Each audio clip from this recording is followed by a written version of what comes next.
ભારતીય જનતા પાર્ટીના કરજણના ધારાસભ્યના પુત્રની દાદાગીરીના આક્ષેપો સામે આવ્યા છે, જ્યાં તેમના જ ત્યાં કામ કરતા એક ડ્રાઈવરને ઢોરમાર મારવામાં આવ્યો છે।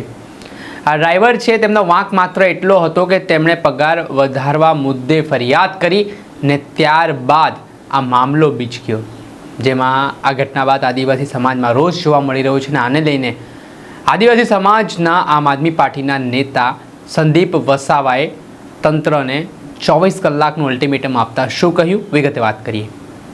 વૈષ્ણવજન તો તેને કહીએ જે પીડ પરાઈ જાનાને રે। દર્શક મિત્રો, નવજીવન ન્યૂઝમાં આપનું સ્વાગત છે। હું છું ફૈઝાન। કરજણના ધારાસભ્ય અક્ષય પટેલના દીકરા ઋષિ પટેલ વિવાદમાં ઘેરાયા છે, કેમ કે તેમના ત્યાં નોકરી કરતા આદિવાસી સમાજના યુવકને તેમણે ફટકાર્યા હોય તે પ્રકારના આરોપો સામે આવી રહ્યા છે ને આને લઈને વિવાદ વકર્યો છે। હવે મામલામાં કહેવાય રહ્યું છે કે જે ઇન્દોર ગામમાં રહેતા નટવરભાઈ છે, તેઓ ડ્રાઈવર તરીકે ઋષિ પટેલને ત્યાં નોકરી કરતા હતા। પગાર વધારાની માંગને લઈને એક યુનિયન બનાવવામાં આવ્યું ને આમાં ઋષિ પટેલને એવો ભય હતો કે આ લોકો આગામી દિવસોમાં મારી સામે પડવાના છે। તે પહેલાં ઇન્દોર ગામના નટવરભાઈને ઓફિસમાં બોલાવવામાં આવ્યા, ત્યારબાદ ઋષિ પટેલ અને કેટલાક તેના સાગરીતો પર આરોપ લાગી રહ્યા છે કે તેઓએ દરવાજા બંધ કરી રૂમમાં ઢોરમાર મારવામાં આવ્યો અને આ મારતા ઇન્દોર ગામના નટવરભાઈને ગંભીર ઇજાઓ પહોંચતા તેમને સારવાર હેઠળ હાલ રાજપીપળાની સરકારી હોસ્પિટલ ખસેડવામાં આવ્યા છે। આ ઘટનાને લઈને આદિવાસી સમાજના લોકોમાં આક્રોશ પણ જોવા મળી રહ્યો છે। ત્યારે ભરૂચના આમ આદમી પાર્ટીના નેતા સંદીપ વસાવા છે, તે પીડિત નટવરભાઈથી મુલાકાત લેવા માટે પહોંચ્યા હતા અને તેમણે સમગ્ર ઘટના વિશે માહિતી મેળવી હતી, જેમાં તેમણે પોલીસની કામગીરી સામે પણ સવાલ ઉઠાવ્યા। શું ધારાસભ્યના દીકરા છે તો શું તેમને કોઈને પણ મારવાનું લાયસન્સ મળી ગયું છે? શું કાયદો તેમને લાગુ નથી થતો? તેવા સણસણતા સવાલો સંદીપ વસાવાએ ઉઠાવતા તંત્રને 24 કલાકનું અલ્ટિમેટમ આપતા શું ચીમકી આપી તે સાંભળો।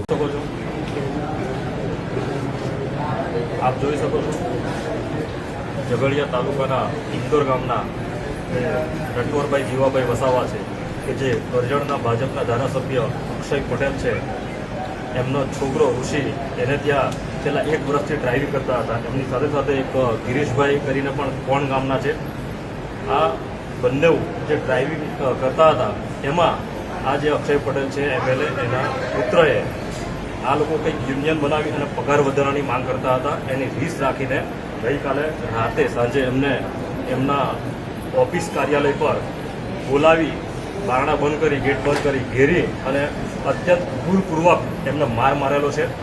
ત્યારે આજે અમે સમસ્ત આદિવાસી સમાજના આગેવાનો આ જે નટવરભાઈ છે એમની મુલાકાત લેવા માટે રાજપીપળા સિવિલ હોસ્પિટલે આવ્યા છે। આટલી બધી ઘટના ઘટી ગઈ, પરંતુ હજુ પણ પોલીસ આ બાબતને લઈને ગંભીર નથી। કોઈ પણ પોલીસ અધિકારી અહીંયા જોવા સુદ્ધા નથી આવ્યો। ત્યારે સવાલ એ થાય છે કે શું આ ભાજપના ધારાસભ્યોને શું આવા નિર્દોષ લોકોને મારવાની છૂટ મળી ગઈ છે?